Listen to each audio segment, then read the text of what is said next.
আত্মবিশ্বাস কেনেকৈ বঢ়াব? আত্মবিশ্বাস থকাটো আমাৰ জীৱনত বহুতেই প্ৰয়োজন। যদিহে আত্মবিশ্বাস নাথাকে, আমি জীৱনত যিকোনো কৰ্মতে সফল হ'ব নোৱাৰিম। সফল হ'বৰ বাবে প্ৰথমতে আমাক প্ৰয়োজন হয় আত্মবিশ্বাসৰ। মই পাৰিম বোলা এই শব্দটো। নিজৰ যিকোনো টেলেণ্ট বা প্ৰতিভা বেলেগৰ আগত দেখুৱাবৰ বাবে আমাক আত্মবিশ্বাসৰ প্ৰয়োজন হয়।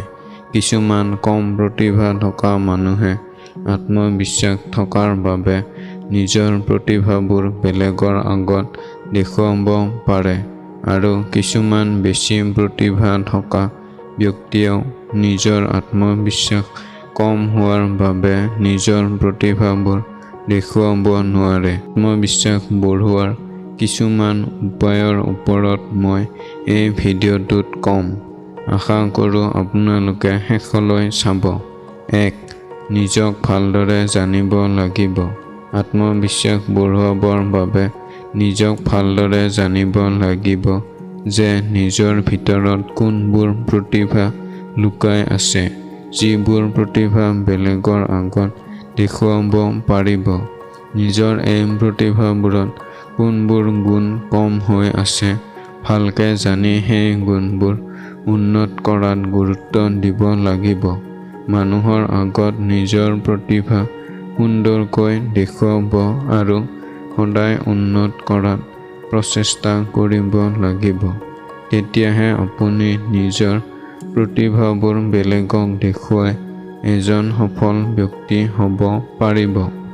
২. জীৱনত কেতিয়াও বিফল হ'বলৈ, ভুল কৰিবলৈ ভয় কৰিব নালাগে।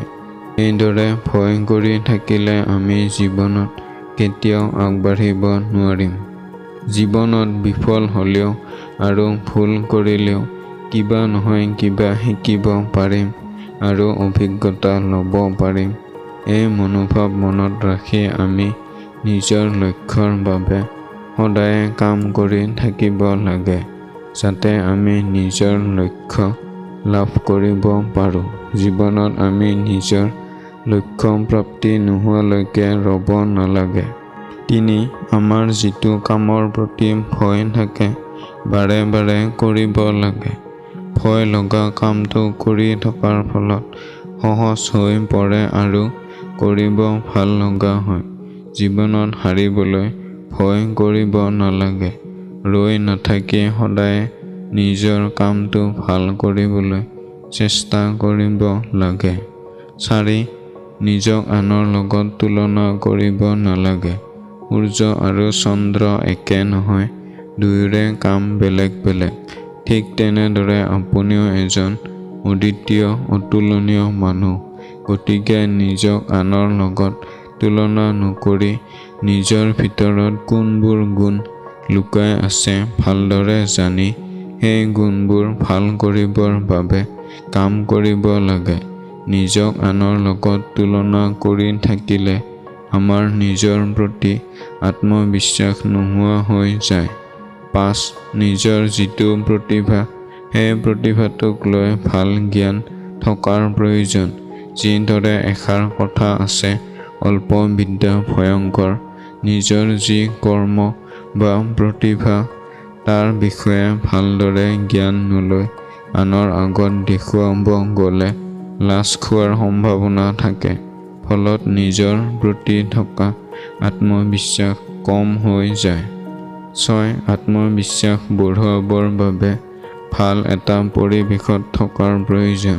যিটো পৰিৱেশত থাকি যোগাত্মক চিন্তাধাৰা, সাহস আৰু প্ৰেৰণা পোৱা যায়।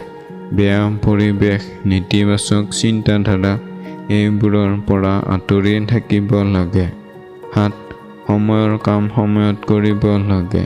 সময়ৰ কাম সময়ত নকৰিলে পুৰণি কামবোৰ থাকি যোৱাৰ ফলত নতুন কামবোৰ কৰিব মন নোযোৱা হয়। কামবোৰ কৰিবৰ বাবে নিজৰ প্ৰতি থকা আত্মবিশ্বাস নোহোৱা হৈ যায়। সেইকাৰণে সময়ৰ কাম সময়ত কৰিব লাগে। ৮. আত্মবিশ্বাস বঢ়াবৰ বাবে নিজৰ শৰীৰটো সুস্থ কৰি ৰাখিব লাগে আৰু চাফ চিকুণকৈ থাকিব লাগে। নিজৰ যিবোৰ লক্ষ্য বা প্ৰতিভা সেইবোৰ ডাঙৰকৈ নলয়, সৰু কৰি ভাগ কৰি লৈ সদায় কাম কৰি থাকিব লাগে। তেতিয়াহ'লে আমাৰ সেই কামবোৰ কৰিবৰ বাবে এলেহুৱা ভাৱ আহি নাযায়। যিদৰে আমি এখন কিতাপ 1 মাহত পঢ়ি শেষ কৰিম বুলি লক্ষ্য বান্ধি নলয়, সেই কিতাপখনৰ দিনত 4-5খন পাঠ সদায়ে পঢ়িম বুলি নিজৰ লক্ষ্যৰ বাবে কাম কৰিব লাগে।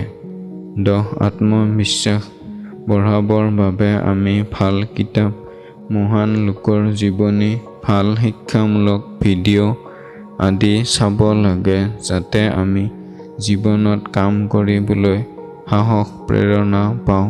এনেকুৱা ভিডিঅ'বোৰ পাই থাকিবৰ বাবে চাঞ্জা টল্ক চেনেলটো ছাবস্ক্ৰাইব কৰিব। ধন্যবাদ।